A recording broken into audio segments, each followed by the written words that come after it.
61वां किस्सा यंत्र के घोड़े की कहानी। बादशाह सलामत, आपको यह मालूम ही है कि हजारों वर्ष से फारस में नौरोज यानी वर्ष का प्रथम दिवस बड़े हर्षोल्लास से मनाया जाता है। उसमें सभी लोग विशेषतः अग्निपूजक भांति भांति के नृत्यों और खेल तमाशों का आयोजन करते हैं। बादशाहों और सामंतों को उनके प्रशंसक और सहायक अच्छी अच्छी भेंटें देते हैं। देश विदेश की सुंदर और दुर्लभ वस्तुएं उन्हें भेंट में दी जाती हैं और बादशाह और अमीर लोग भी अपने वफादार साथियों और सेवकों को हजारों रुपए इनाम में देते हैं। पुराने जमाने में फारस का एक बादशाह नगर के बाहर मैदान में हो रहे नौरोज के उत्सव में भाग लेने के लिए गया। उसके सारे दरबारियों, सामंतों और प्रमुख राज कर्मचारियों ने आकर उसकी सेवा में बहुमूल्य भेंटें दी। प्रख्यात कलाकारों और कारीगरों ने अपनी बनाई सुंदर वस्तुएं भेंट में दी। इनमें हिंदुस्तान से आया हुआ एक बहुत होशियार हिंदू कारीगर भी शामिल था। उसने बादशाह को जमीन तक झुककर सलाम किया और यंत्र रूप में बना हुआ एक घोड़ा भेंट किया। उसने कहा, पृथ्वीपाल, इस तुच्छ सेवक ने कई वर्षों तक अथक परिश्रम करके आपकी सेवा में देने के लिए यह अद्भुत वस्तु बनाई है। आपको समस्त संसार में ऐसी वस्तु न मिलेगी। देखने की तो बात ही क्या है, किसी ने ऐसी चीज के बारे में सुना भी नहीं होगा। बादशाह ने त्योरी पर बल डालकर कहा, तुम इसे अद्भुत वस्तु क्यों कहते हो? यह तो केवल लकड़ी का बना घोड़ा है जिस पर तुमने सुनहरा रुखला साज लगाया है। हमारे यहाँ के कारीगर इससे सुंदर लकड़ी का घोड़ा बना सकते हैं। मैं तो कोई खास बात इस घोड़े से नहीं देखता। कारीगर बोला, सरकार, मैं अपने घोड़े की गढ़न और सजावट की बात नहीं कर रहा। निश्चय ही रूपरंग में इससे अच्छे घोड़े बन सकते हैं, किंतु इस घोड़े में एक ऐसी अद्भुत कारीगरी का काम है जो कहीं देखने को नहीं मिल सकता। ऐसा घोड़ा मैं फिर निवेदन करता हूँ बनाने की कोई सोच भी नहीं सकता। इसमें ऐसे पेंच लगे हैं जिन्हें घुमाने पर मैं या कोई अन्य व्यक्ति जिसे मैं इसके यंत्रों के बारे में समझा दूं, इस घोड़े पर आकाश की सैर कर सकता है। यह घोड़ा चिड़ियों की तरह उड़ता है। यह इतना शीघ्रगामी है कि देखते देखते कोसों की यात्रा करके वापस आ सकता है। यदि आपकी अनुमति हो तो मैं इस पर बैठकर इसके करतब आपको दिखाऊं। बादशाह यह सुनकर बड़ा प्रसन्न हुआ। उसने ऐसी किसी चीज के बारे में सोचा तक नहीं था। उसने हिंदुस्तानी से कहा, दिखाओ इस घोड़े का कमाल। हिंदुस्तानी कारीगर बाएं रिकाब में पांव डालकर उठका और घोड़े की पीठ पर बैठ गया। उसने दोनों रिकाबों में पांव जमा लिए और लगाम पकड़कर बादशाह से बोला, मुझे किधर जाने का हुक्म होता है? फारस की राजधानी शिराज से, जहां यह उत्सव हो रहा था। लगभग 3 मील दूर एक ऊंचा पहाड़ था जो राजधानी से दिखाई देता था। बादशाह ने कहा, वह पहाड़ देख रहे हो? हालांकि वह यहाँ से बहुत दूर नहीं है, किंतु तुम्हारे घोड़े की परीक्षा के लिए इतनी दूरी ही काफी है। उस पहाड़ की तलहटी में एक खजूर का पेड़ लगा है। तुम उसकी एक पत्ती ले आओ। अभी बादशाह के मुंह से पूरी बात भी नहीं निकली थी कि हिंदुस्तानी कारीगर ने घोड़े की गर्दन में लगा हुआ एक पेंच मरोड़ा। घोड़ा एकदम धरती से आकाश की ओर तेजी से उठा और वायु वेग से पहाड़ की ओर उड़ने लगा और शीघ्र ही आंखों से ओझल हो गया। सारे दरबारी और सामंत तथा अन्य लोग इस बात को देखकर बड़े आश्चर्य में पड़े और सभी के मुख से घोड़े की प्रशंसा के शब्द निकलने लगे। 5-7 मिनट बाद वह घोड़ा अपने कारीगर सवार को लिए हुए वापस आ गया। कारीगर के हाथ में खजूर के पेड़ की एक टहनी थी। उसने घोड़े से उतरकर बादशाह को वह टहनी भेंट की। बादशाह यह देखकर बहुत खुश हुआ। उसने हिंदुस्तानी कारीगर से उस घोड़े का दाम पूछा। कारीगर बोला, जगाधिपति, मैं इस घोड़े को बेचने के लिए नहीं लाया, किंतु यह मैं इस शर्त पर आपको भेंट कर सकता हूं कि जो इच्छा में व्यक्त करूं वह पूरी की जाए। बादशाह ने कहा, तुम क्या चाहते हो? हमारे देश में बड़े सुंदर प्रदेश और नगर हैं। तुम जहां का चाहो वहां का शासक तुम्हें बना दूं। कारीगर ने कहा, मुझे शासनाधिकार नहीं चाहिए। मेरी इच्छा इससे कुछ अधिक की है। किंतु उस इच्छा को बताने से पहले मैं आपसे यह वचन लेना चाहता हूं कि आप नाराज नहीं होंगे और मुझे कोई दंड नहीं देंगे। बादशाह ने वचन दिया तो हिंदुस्तानी बोला, मैं राजकुमारी से विवाह करना चाहता हूं।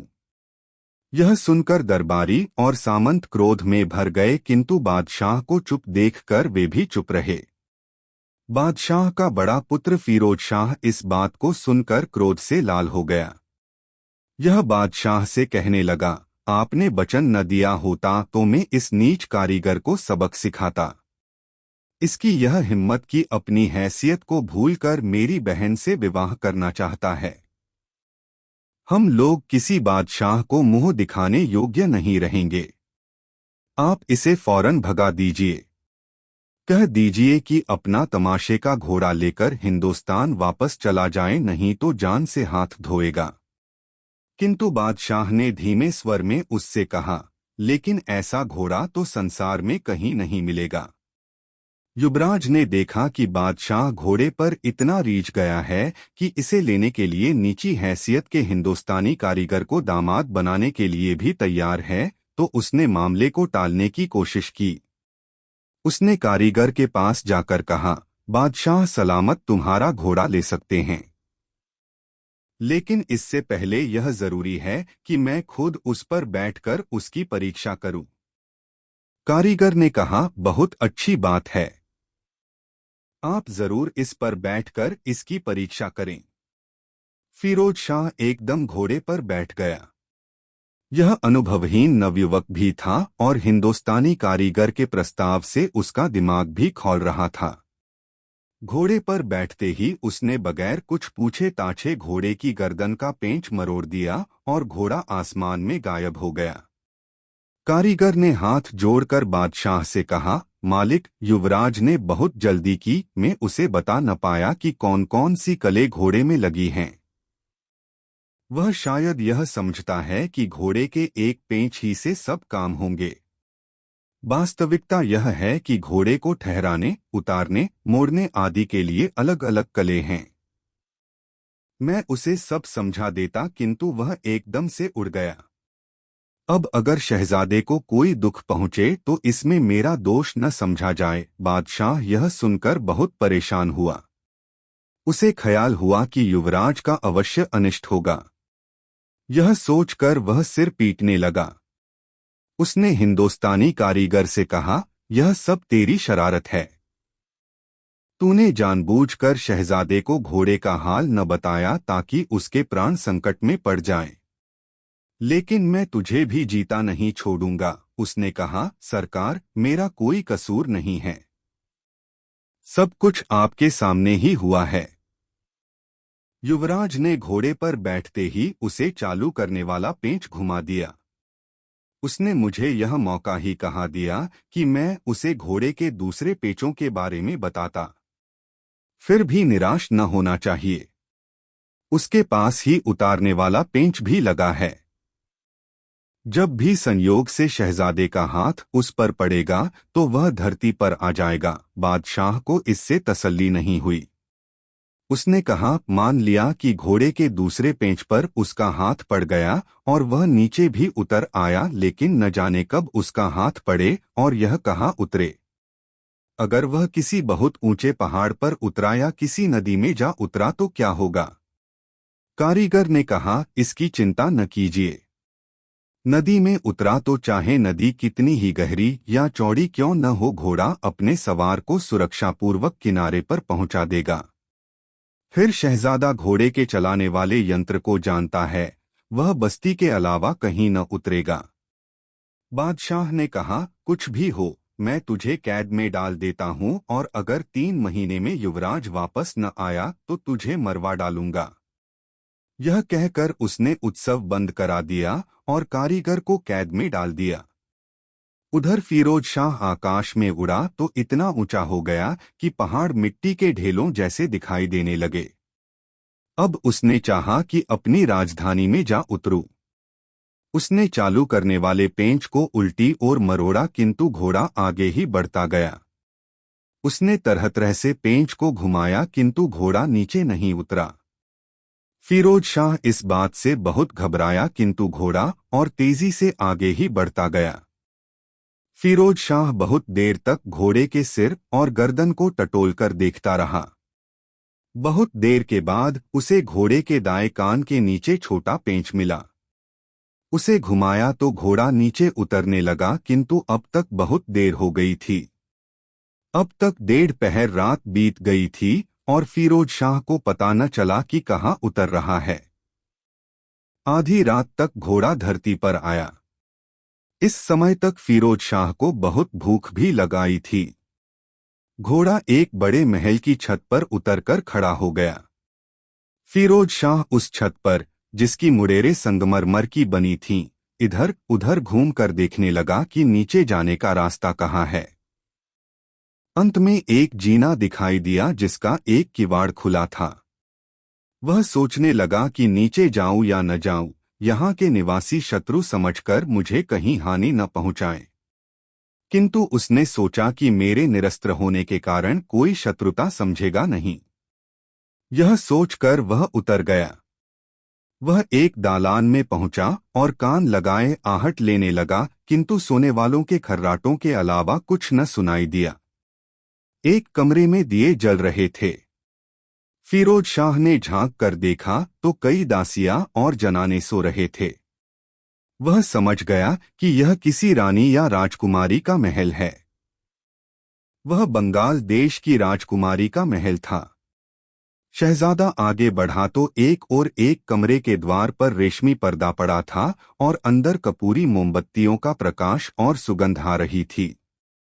वह दबे पांव अंदर गया तो बड़ा लंबा चौड़ा कमरा देखा, जिसमें जमीन पर बहुत सी दासियां सो रही थीं और एक झालरों और महीन मच्छरदानी से सुसज्जित छपरखट पर एक शहजादी सो रही थी। फिरोज शाह उसका मनमोहक रूप देखकर ठगासा रह गया और सोचने लगा कि अगर यह मुझे स्वीकार कर ले तो मैं इसके पीछे सारी दुनिया दौड़ दूं। उस पर प्रेम का ऐसा उन्माद चढ़ा कि वह उचित अनुचित भी भूल गया और वितान को उठाकर उसके मुंह पर रखी हुई उसकी आस्तीन उठाकर उसे देखने लगा। इसमें शहजादी की आंख खुल गई। उसने देखा कि एक अति सुंदर युवक राजसी वस्त्र पहने उसकी ओर एकटक देख रहा है। वह भय से स्तंभित रह गई। उसके मुंह से आवाज भी नहीं निकली।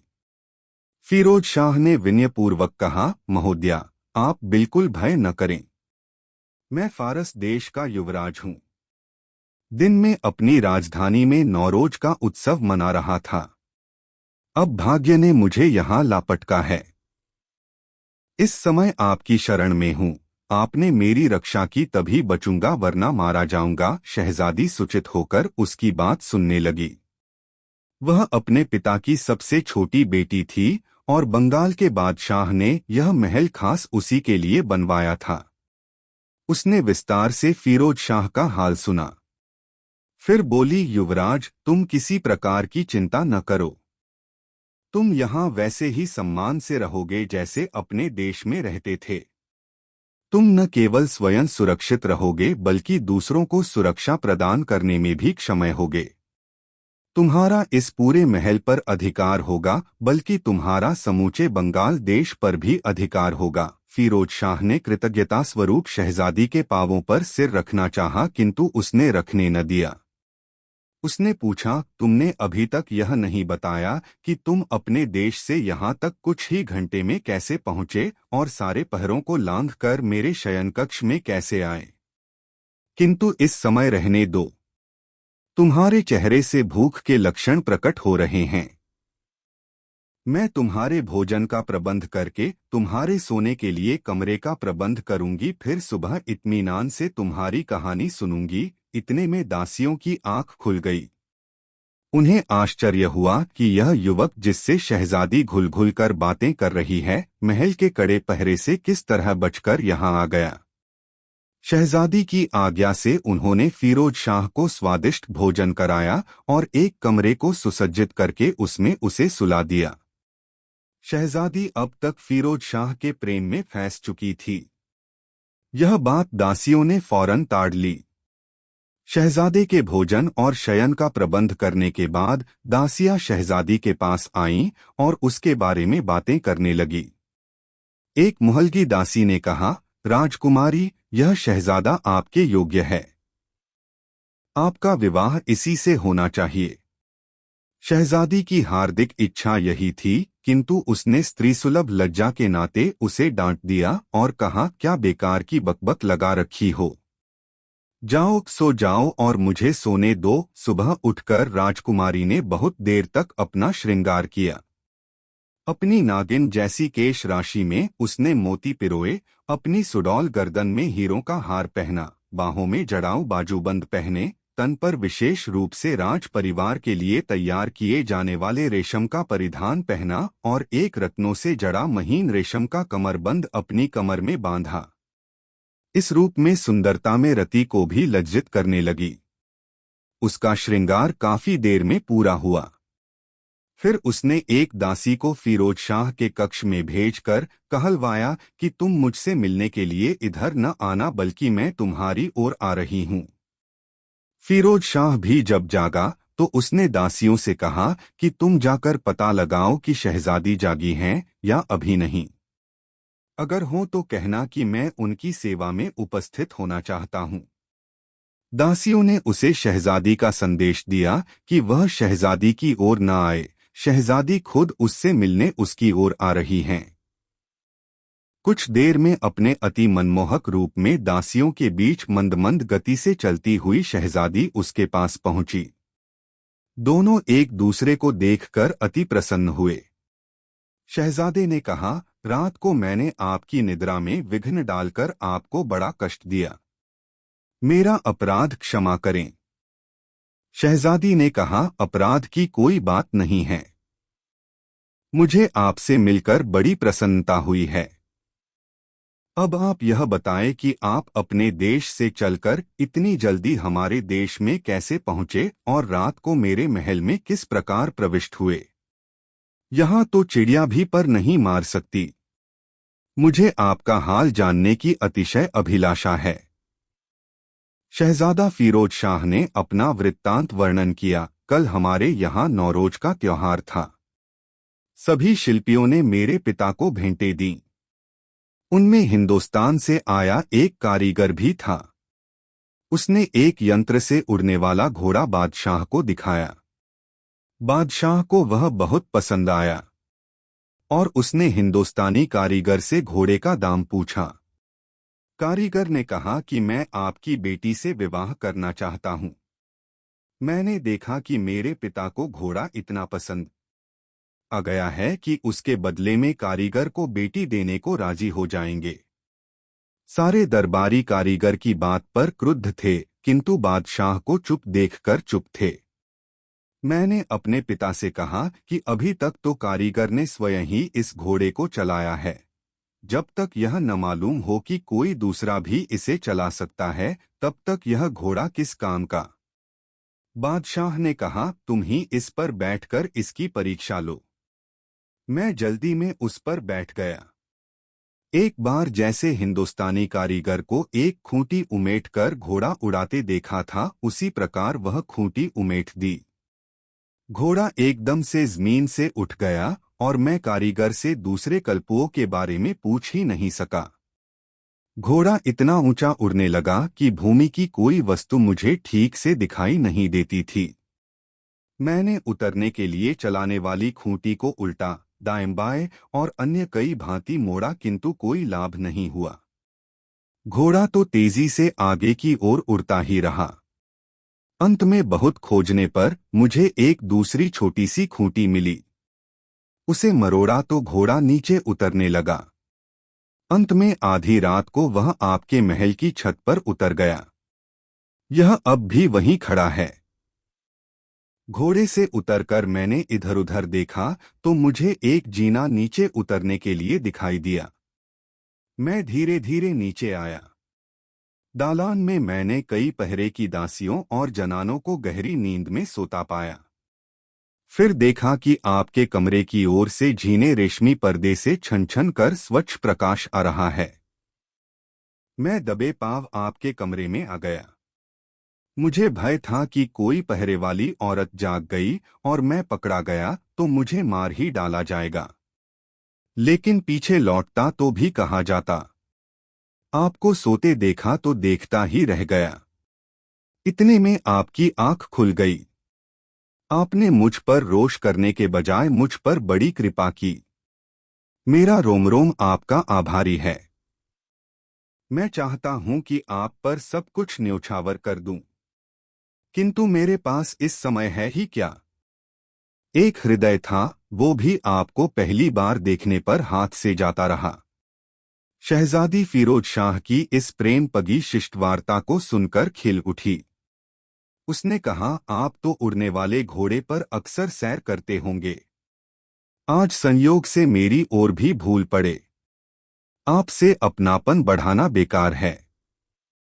आपको स्वभावतः ही अपनी जन्मभूमि फारस से लगाव होगा और वहीं चले जाएंगे।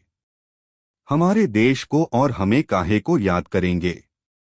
फिरोज शाह ने कहा, अपनी जन्मभूमि से किसे लगाव नहीं होता, लेकिन इस समय तो मैं आपकी कैद में हूं। जब आप मुझे छुटकारा देंगी तभी जा सकूंगा।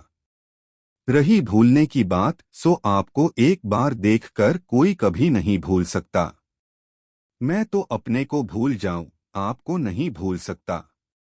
इतने में एक दासी ने आकर कहा कि भोजन तैयार है। शहजादी के भोजन का समय अभी नहीं हुआ था।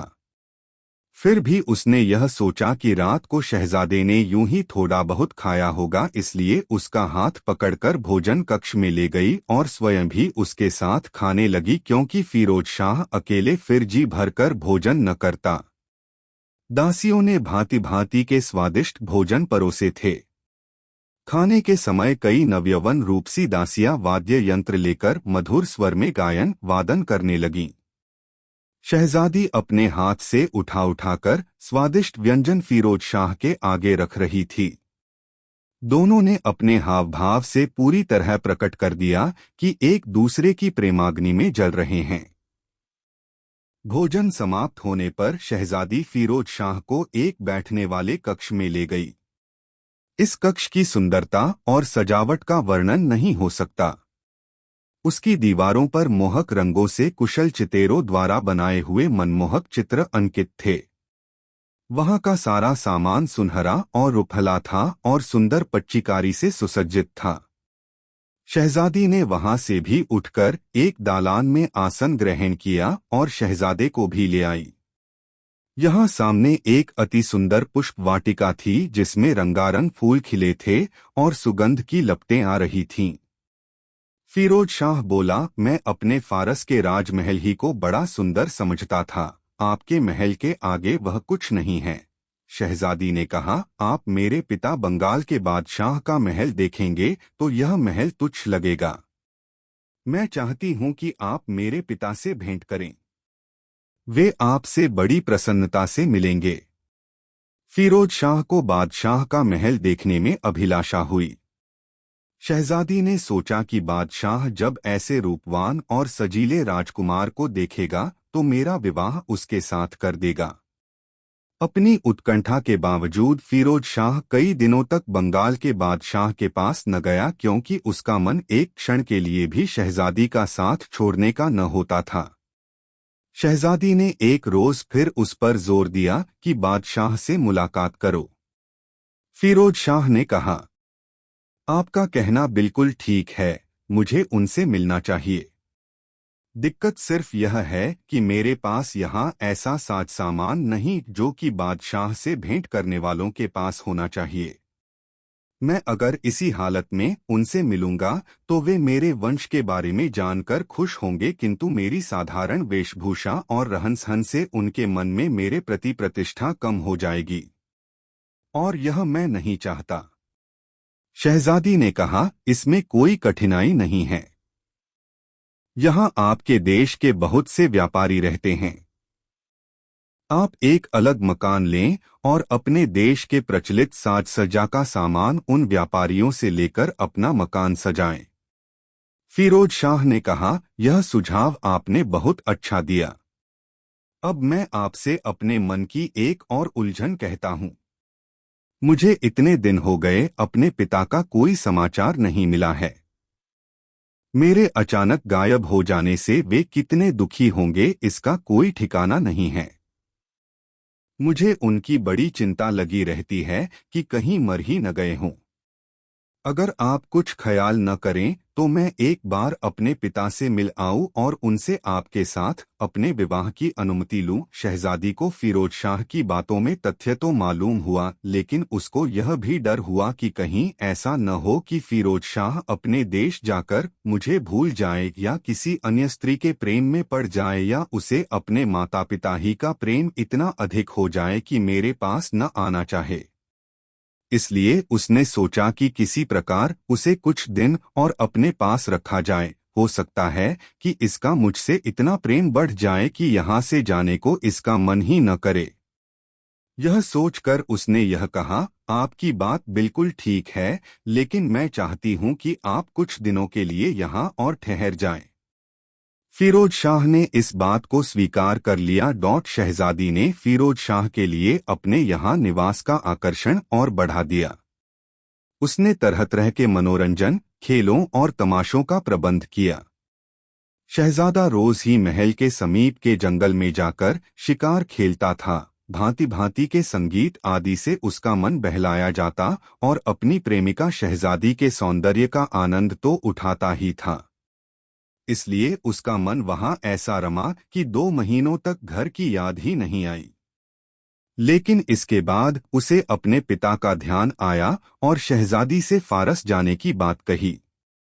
शहजादी यह सुनकर उदास हो गई।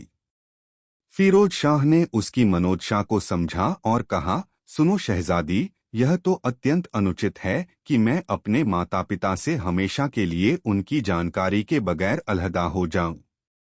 लेकिन अगर तुम्हें मेरे प्रेम पर विश्वास नहीं है और सोचती हो कि मैं वापस नहीं आऊंगा तो तुम मेरे साथ चलो। तुम्हें तुम्हारे पिता मेरे साथ चलने की अनुमति न देंगे। इसलिए रात को जब सभी नौकर और दास दासियां सो जाएं, तो हम दोनों चुपचाप फारस की ओर रवाना हो जाएं। छत पर मेरा घोड़ा मौजूद ही है और अभी तक उसे किसी ने देखा नहीं है। राजकुमारी को फिरोज शाह का वियोग असहाय था और वह भागने को तैयार हो गई। उस रात को दोनों छत पर गए। फिरोज शाह ने घोड़े का मुंह फारस की ओर किया और शहजादी को ले उड़ा। फारस पहुंचकर उसने सीधे अपने महल में जाना ठीक नहीं समझा। वह राजधानी से कुछ दूर देहात में बने राजमहल में उतरा। वहां शहजादी को छोड़ा और खुद शिराज के अपने महल की ओर माँ बाप को अपने आगमन की सूचना देने के लिए चला। उसने शहजादी को आश्वासन दिया कि 2-1 दिन ही में मैं वापस आ जाऊंगा। उसने देहाती महल में प्रबंधकों को आज्ञा दी कि मेरे लिए एक घोड़ा लाओ। साथ ही उसने कहा कि मेरे पीछे शहजादी का पूरा ख्याल रखना, उसे किसी प्रकार का कष्ट न होने पाए। शहजादा घोड़े पर सवार होकर गांव से शिराज की ओर चला तो मार्ग में लोग उसे देखकर बड़े प्रसन्न हुए। वे उसकी कुशलतापूर्वक वापसी के लिए भगवान से प्रार्थना करते रहते थे। फिरोज शाह राजमहल में पहुंचा तो वहां हर्षोल्लास की लहर आ गई। बादशाह बहुत देर तक उसे गले लगाए रोता रहा। फिर उसने पूछा कि इतने दिन कहाँ और किस तरह रहे। फिरोज शाह ने पूरी कहानी कही और शहजादी के सेवा सत्कार का वर्णन करने के बाद कहा, शहजादी मेरे साथ आई है और मैं उसे देहाती राजप्रसाद में छोड़ आया हूँ। हम दोनों एक दूसरे को बेहद चाहते हैं। मुझे आशा है कि आप मुझे उससे विवाह करने की अनुमति दे देंगे। यह कहने के बाद शहजादा फिरोज शाह अपने पिता के चरणों में गिर पड़ा। बादशाह ने उसे उठाकर सीने से लगाया और कहा, बेटे, मैं बड़ी प्रसन्नता से तुम्हें बंगाल की राजकुमारी को ब्याहने की अनुमति देता हूँ। मैं खुद देहात के महल में जाऊंगा और स्वागत सत्कार के साथ शहजादी को राजधानी में लाऊंगा। इसके बाद यहाँ के राजमहल में विवाह की सारी रीतियां संपन्न की जाएंगी। इसके बाद बादशाह ने आज्ञा दी कि शादियाने अर्थात हर्षसूचक बाजे बजाए जाएं, मेरी सवारी देहात के महल में जाने के लिए तैयार रहे और शहजादी को शिरोज के राजमहल में लाने के लिए शाही जुलूस की तैयारियां की जाएं। इसके साथ ही उसने बंदीगृह में पड़े हुए हिंदुस्तानी कारीगर को बुलाया और कहा, तेरे कारण मुझे इतने दिनों तक पुत्रवियोग का दुख सहना पड़ा है। मेरे बेटे को भी परेशानी उठानी पड़ी। जी तो चाहता है कि तुझे मरवा डालूं, लेकिन पुत्र की वापसी पर तुझे छोड़ने का वादा कर चुका हूं, इसलिए छोड़ रहा हूं। तू मेरे देहात के महल से अपना मनहूस घोड़ा लेकर फौरन चला जा। हिंदुस्तानी कारीगर अच्छा कारीगर तो था, किंतु कुरूप और अधेड़ अवस्था का होने के साथ तबीयत का कमीना भी था। उसने बादशाह से नीचतापूर्ण बदला लिया। शहजादी के बारे में उसे समाचार मिल चुका था। वह यह भी जानता था कि जुलूस का प्रबंध हो जाने पर बादशाह खुद बंगाल की शहजादी को ले आएगा। वह बादशाह की सवारी के चलने के पहले ही गांव पहुंच गया। देहाती राजमहल के प्रबंधक से उसने कहा, बादशाह ने मुझे आज्ञा दी है कि मैं तुरंत ही राजकुमारी को अपने घोड़े पर बिठाकर शिराज के महल में पहुंचाऊं। प्रबंधक ने उसकी बात का विश्वास कर लिया और राजकुमारी भी इस बात से खुश हुई कि जल्दी ही शहजादे फिरोज शाह के पास पहुंच जाऊंगी। यह तुरंत ही कपड़े ठीक ढंग से पहनकर राजमहल में जाने के लिए तैयार हो गई। हिंदुस्तानी कारीगर ने घोड़े पर राजकुमारी को बिठाया और उसके पीछे खुद बैठ गया और घोड़े को चलाने वाली खूंटी मोड़ दी। घोड़े को आकाश में ले जाकर उसने पूर्व दिशा की ओर मोड़ दिया। बादशाह देहाती महल से बंगाल की शहजादी को लाने के लिए तैयार होने लगा। फिरोज शाह ने चाहा कि बादशाह के वहां पहुंचने के पहले वहां जाकर शहजादी को बादशाह के आगमन की सूचना दे दे। इसलिए वह घोड़े पर बैठकर तेजी से देहात के राजमहल में पहुंचा। वहां प्रबंधक उसकी बात सुनकर हक्का बक्का हो गया। उसने कहा, सरकार, उस हिंदुस्तानी कारीगर ने आकर कहा था कि बादशाह ने उसे शिराज के महल में पहुंचने की आज्ञा दी है। इस पर मैंने शहजादी को उसके साथ कर दिया और वह उसे यंत्र वाले घोड़े पर बिठा कर ले गया है। यह सुनकर शहजादा फिरोज शाह को अवर्णनीय दुख हुआ और वह बेहोश होकर गिर पड़ा। प्रबंधक और भी घबराया। कुछ ही देर में बादशाह की सवारी भी आई। उसने प्रबंधक से सारा हाल सुना और बहुत खींचा, क्योंकि सारी प्रजा में मशहूर हो गया था कि बादशाह खुद शहजादी को जुलूस के साथ शिराज ले जाएगा। वह फिरोज शाह की बेहोशी की परवाह किए बगैर शिराज वापस चल गया। कुछ देर बाद शहजादे को होश आया। प्रबंधक ने उसके पांवों पर गिर कर कहा, सरकार, मुझसे अनजाने में अपराध हुआ है। आप इसके लिए जो भी दंड दे मैं खुशी से झेलूंगा। शहजादे ने कहा, तुमने धोखा खाया है, इसलिए मैं तुम्हें दंड नहीं दूंगा, किंतु तुम मेरे लिए फकीरों जैसे वस्त्र ले आओ। वहीं पास में फकीरों का अखाड़ा था। प्रबंधक ने जाकर उनसे कहा, एक रईस को बादशाह मरवाने ही वाला है। रईस जान बचाकर भागना चाहता है। आप कृपया एक फकीरी बाना दे दें तो यह उसे पहनकर निकल जाए। अखाड़े के फकीरों को राजाज्ञा की चिंता न थी। उन्होंने दया करके उसे फकीरी बाना दे दिया। शहजादे ने उसे पहना। बहुमूल्य रत्नों और अशर्फियों से भरी हुई थैली उसमें छुपाई और शहजादी की तलाश में फकीर बनकर निकल पड़ा। उधर हिंदुस्तानी कारीगर शहजादी को लेकर उड़ता रहा और कुछ घंटों के उड़ने के बाद कश्मीर के राज्य में पहुंच गया। वह खुद भी भूखा था और उसे मालूम था कि शहजादी को भी भूख लग आई होगी, किंतु उसने शहर में उतरने के बजाय एक घने जंगल में घोड़े को उतारा। वहां पर घने पेड़ों के कारण शीतलता थी। एक और एक तालाब था जिसमें निर्मल जल भरा था। कारीगर ने शहजादी को घोड़े के पास छोड़ा और पास के एक गांव में जाकर कुछ खाने पीने की चीजें लेने के लिए चला गया। शहजादी स्वयं को उस कुरूप अधेड़ व्यक्ति के चंगुल में फंसा पाकर बहुत घबराई। उसकी इच्छा हुई कि भागकर उससे जान बचाए, किंतु न तो उसे रास्ता मालूम था और न पैदल चलने की आदत थी। यह भूख से निढाल भी हो रही थी। कुछ देर में कारीगर खाना लेकर आया। उसने खुद भी खाना खाया और शहजादी को भी खाने के लिए दिया। खा पी कर उसने शहजादी के साथ भोग की इच्छा प्रकट की। शहजादी ने घृणापूर्वक इनकार किया तो कारीगर ने उसे मारा पीटा और बलपूर्वक अपनी इच्छा पूरी करनी चाहिए। शहजादी बड़े जोर से रोने लगी। कारीगर को इसकी परवाह नहीं थी, इसीलिए वह जंगल में उतरा था।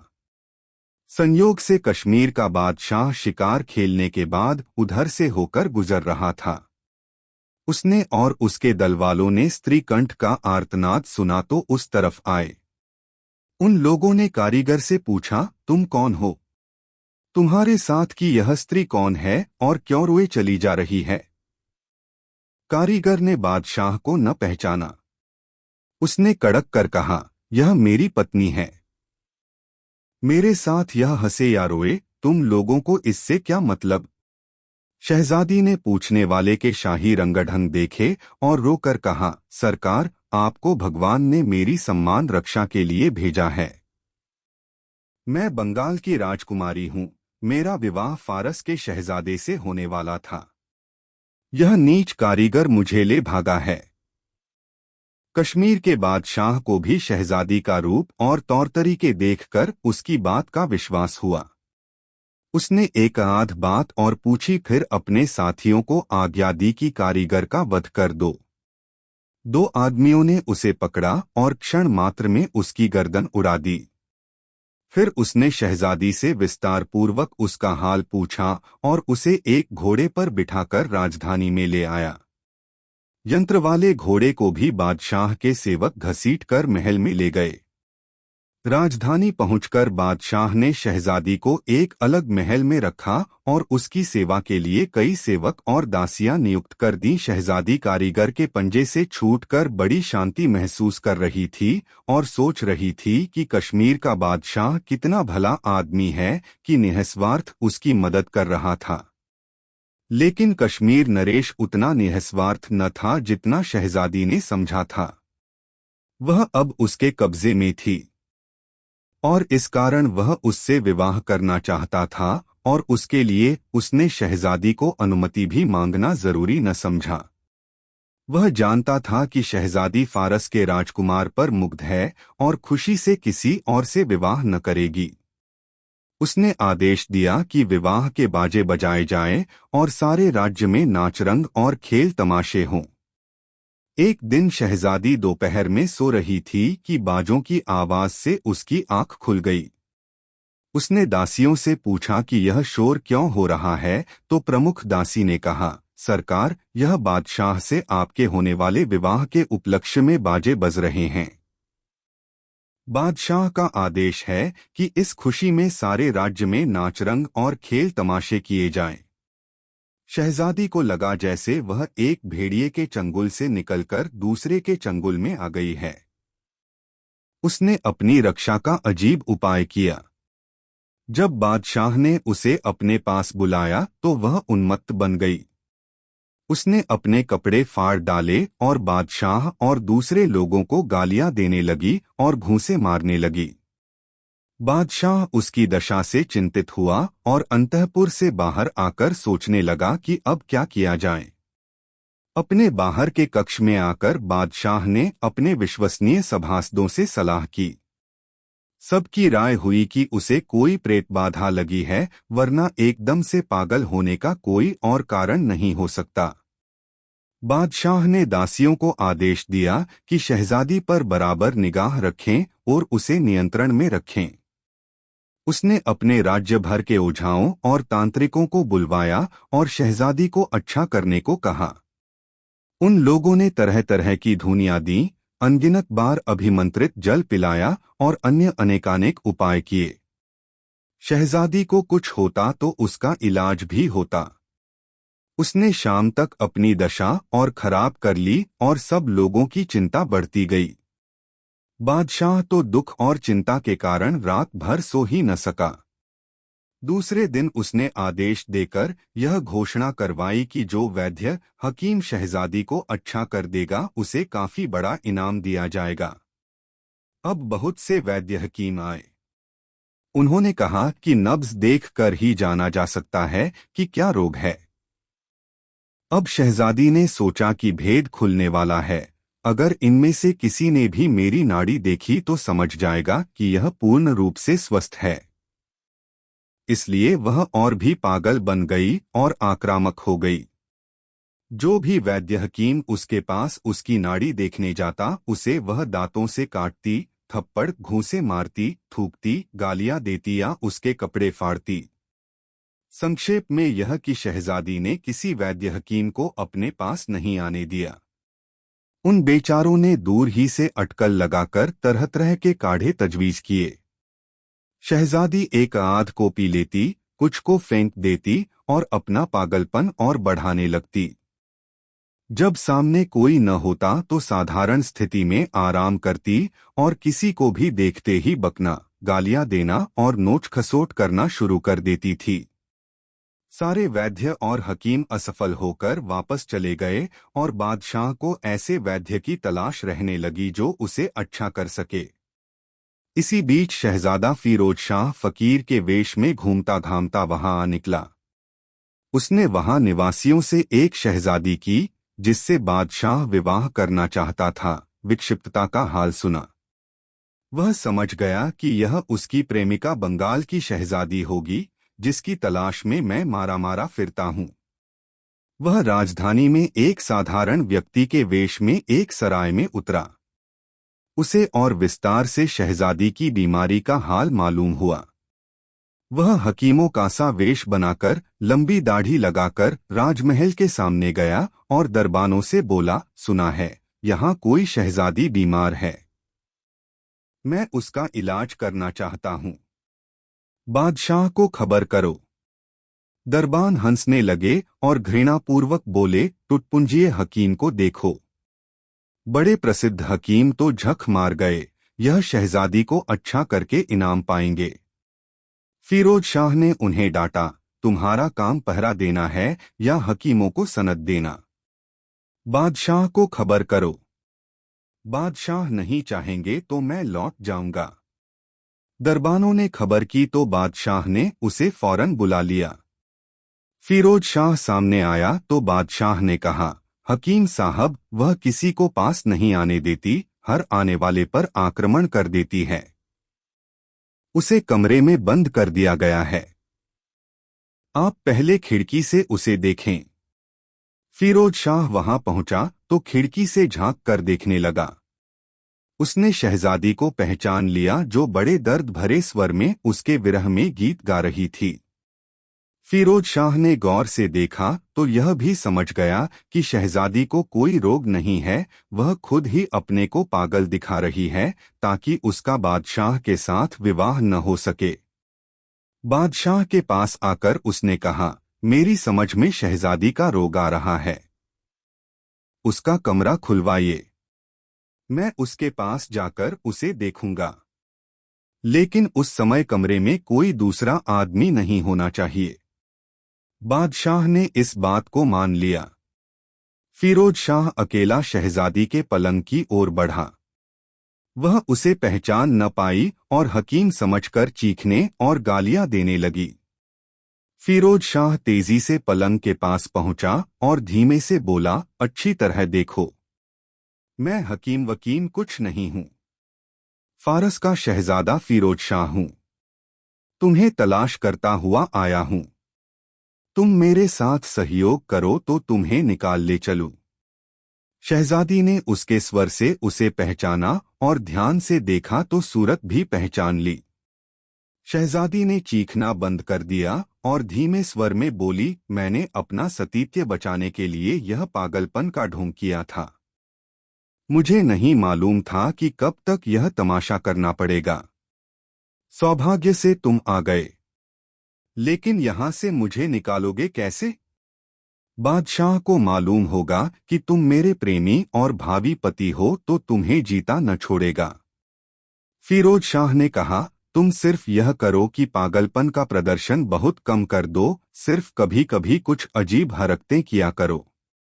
बंगाल की शहजादी ने उसके कथनानुसार काम किया। उसने कपड़े फाड़ना, मारपीट आदि करना बंद कर दिया। फिरोज शाह ने बाहर आकर बादशाह से कहा, आप चल कर देख लें। शहजादी साहिबा लगभग पूर्ण रूप से स्वस्थ हो गई हैं। बादशाह फिरोज शाह के साथ शहजादी के कमरे आया। शहजादी ठीक ठाक वस्त्र पहने बैठी थी। उसका व्यवहार भी लगभग सामान्य था। बादशाह ने वापस आकर फिरोज शाह की बड़ी प्रशंसा की और कहा, हकीम साहब, आपने कमाल कर दिया है। बड़े बड़े हकीम महीनों लगे रहे और कुछ न कर सके। आपने 2-4 मिनट ही में शहजादी को ठीक कर दिया। मैं आपको मालामाल कर दूंगा। फिरोज शाह ने कहा, आपकी बड़ी कृपा है, लेकिन अभी मैं एक पैसा नहीं लूंगा। शहजादी जब बिल्कुल ठीक हो जाएंगी उस समय आप जो भी देंगे मैं सिर झुकाकर स्वीकार करूंगा। फिरोज शाह ने आगे कहा, रोग पूरा ठीक करने के लिए पूरा हाल जानना जरूरी है। आप कृपा करके यह बताएं कि शहजादी कब और किस प्रकार आपके राज्य में आई। वास्तव में फिरोज शाह जानना चाहता था कि यंत्र का घोड़ा प्राप्य है या नहीं। वह यह भी जानना चाहता था कि कारीगर का क्या हुआ। बादशाह ने ब्यौरेवार बताया कि इतने दिन पहले एक आदमी यंत्र के घोड़े पर इन्हें कश्मीर के एक जंगल में लाया था और इनके साथ दुराचार चाहता था। संयोग से मैं उसी समय शिकार खेलकर वापस आ रहा था। मैंने जाकर जब इनसे पूरा हाल सुना तो कारीगर को मरवा दिया और इन्हें और काठ के घोड़े को लेकर आ गया। मैं इनसे विवाह करना चाहता हूँ, यह ठीक हो जाए तो करूँ। फिरोज शाह ने कहा, निश्चय ही वह यंत्र का नहीं जादू का घोड़ा होगा। उससे उतरते समय इनसे तंत्र विधान संबंधी कोई भूल हो गई होगी। अब मेरी सलाह को ध्यानपूर्वक सुने। उस पर कार्य किया जाए तो शहजादी साहिबा एक ही दिन में पूरी तरह ठीक हो जाएंगी। आप एक बड़े मैदान में उस घोड़े को रखवाएं। उसके चारों ओर बड़ी बड़ी अंगीठियां धूनी देने को रखवाएं, न मालूम किस किस प्रेतात्मा को बुलाना पड़े। फिर शहजादी को उनकी हैसियत के मुताबिक जेवर कपड़े पहनाकर वहां लाया जाए और घोड़े पर बिठाया जाए। उसके बाद मैं मंत्र सिद्ध करूंगा। बादशाह ने कहा, इसमें क्या मुश्किल है, यह सब अभी हो जाएगा। फिरोज शाह ने कहा, इस समय ठीक मुहूर्त नहीं है। कल सवेरे यह पूरा इंतजाम करवा दीजिए। दूसरे दिन सुबह यंत्र वाला घोड़ा लाकर मैदान में रख दिया गया। उसके चारों ओर 10-12 अंगीठियां रख दी गई। फिरोज शाह भी नहा धोकर अच्छे कपड़े पहनकर आया और शहजादी को भी सजा सवार कर लाया गया। फिरोज शाह ने शहजादी को घोड़े पर बिठाया, फिर उसने झूठ मूठ के मंत्र पढ़ते हुए घूम घूम कर सारी अंगीठियों में कोई सामग्री डाली। इसके कारण ऐसा घना धुआं उठा कि जनसमूह में किसी को घोड़ा दिखाई नहीं पड़ा। फिरोज शाह धुएं के अंदर जाकर शहजादी के पीछे घोड़े पर जा बैठा और उसे चलाने वाली खूंटी घुमा दी। जब घोड़ा आकाश में ऊंचा हो गया तो फिरोज शाह ने पुकार कर कहा, लंपट बादशाह देख, मैं फारस का युवराज फिरोज शाह हूँ। अपनी मंगेतर को लिए जा रहा हूँ। कुछ घंटों में दोनों को घोड़े ने शिराज पहुंचा दिया। 2-4 दिन में उन दोनों का धूमधाम से विवाह हो गया। फारस के बादशाह ने बंगाल के बादशाह को संदेश भिजवाया कि आपकी पुत्री को मैंने अपने युवराज से ब्याह दिया है, आप यह संबंध स्वीकार करें। उसने खुशी से संबंध स्वीकार किया और बहुमूल्य भेंटें फारस को भेजीं। शहरजाद की इस कहानी को भी दुनियाजाद और शहरयार ने बहुत पसंद किया। अगली रात शहरजाद ने दूसरी कहानी कहना आरंभ किया।